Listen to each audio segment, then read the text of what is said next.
Wala naman ang totoong gali. Buti madami silang bubong. Sana all madaming bubong. Pero hindi nga. Doon mo malalaman yung ano. Kaya nga dapat habang hindi pa kayo magkasama or yung kahit nagkakasama kayo minsan. Kasi pag nagkasama kayo, sabik pa kayo niyan. Hindi pa kayo kasi hindi pa yung kakasawaan. Pag tumagal pa yun, saka pala niya mag-ano. Pero dapat alam mo na yung huwag ka mag-e-expect ng maganda. E-expect mo lagi pangit para hindi ka masaktan. Ugulat ka na, sasabihin mo, tamad pala ito, magugas ng pinggan. Tapos makalat pala to. Hindi mo yung i-expect na ligaw sa'yo. Malinis siya, maano siya, maalaga siya and everything. Tapos pag nagkasama kayo, malalaman mo, ay makalat pala. Hindi dapat i-expect mo na yun. Ay, hindi kayo maglabing-labing sa isang bubong kundi magbatukan ng kaldero, yun. Dispose na kayo niyan. Oo. Kaya dapat tawag nito. Ewan ko talaga. Hindi ko talaga mag-gets.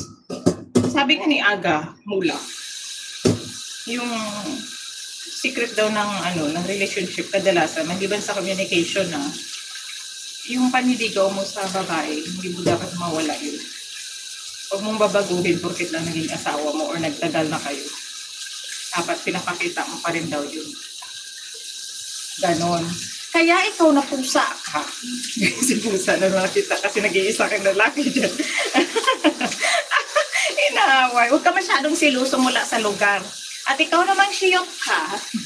Wala ka na ibang ginawa. Kung di magpasilos ka, buang ka, umayos ka. Kasi minsan ka lang makakita ng pusa. Baka sunod, madapa ka. Kung makita mo, masabi ko sa'yo, masasaktan ka lang. Pareho kayong dalawa. Para sa kanya ba yan? Depende kung siyang tatamaan. Pero hindi nga, totoo yun. Hindi mo kasi pwede mag-adjust yung isang tao lang. Kailangan dalawa kayo. Kasi pag isa lang nag-adjust, wala namang mangyayari. Basta wag yung sobra. Wag lang kasi yung sobra. Alam niyo dapat yung mga limitation mo sa isa't isa. Kasi hindi naman lahat ng pagsasama masarap. Guys, Diyos ko din, mas maraming paghirap. Di ba, Agpalo, asaan ka na? Yawa, Judoy, nanawala na si Agpalo. Natulog naman to?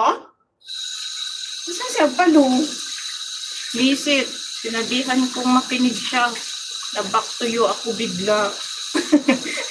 Para yan sa inyong dalawa. Asan na si Agpalo? Tinulog na ako ng Agpalo. Amo na! Gusto ko yan yung Agpalo yung nagkaputak-putak ako kasi naalala niya yung nanay niya sa gigigil. Pero hindi nga totoo. Mahirap mag-hold ng relasyon. Mahirap yung sinasabi nila, you have to choose him or her every day. Kasi hindi sa lahat ng oras or sa lahat ng araw, mahal mo yung tao, mahal mo. Totoo yun. Kasi sinabi ni Oyo at ni Christine yun. Na kahit gano'n ka pa kaganda, kahit gano'n ka pa ka-sexy, na parang para sa iba, happy sila na kasi makikita mo pagkagising mo pala ang ganda ng asawa mo. No. Not everyday mahal mo yung taong katabi mo. Which is true. Normal talaga yun sa tao. Huwag lang yung fall out of love ka. Yun yung mahirap. Pero ang hirap daw mag-handle ng ganong relasyon. Kaya kailangan, may mga time din na pag hindi ka treat ng asawa mo kasi surang-sura siya sa'yo, huwag mo nang patulan. Alam mo naman may feeling. Ang babae, mahirap i-explain. Kamusta naman kaming dalawa ni Jo? Kaya puro kami babae. No, kahirap kayo mag-adjust. Kaya kayong mga lalaki, pusa, ikaw na mag-adjust. Kaya yung shota mo, may tililing din. Malakas yung tililing. Pero siya yun, bawas-bawasan mo naman yung pagkamatigas ng ulo mo, ha? Masyado kang pako. Ang sarap mong pupukin. Huwag kayo mag-comment dito na dagamay kayo sa siro. Maglaba na lang kayo din akong katulog. Yaw-yaw naman. Agpalo pagkaon na bago ka maglaba. Hindi kayo malaba na lang ka, wala ka nagkaon. Amo na nang ganiwang ka, natoblang lawas mo. Electric fan. Iparon ka na lang sa hangin. Wala na. Taon da bago maglaba. May kusog ka. Hindi kayo pagkakuskus mo sa kalabakan na, lipong na lang ka. Kapatay ka, Agpalo? Pinaaway.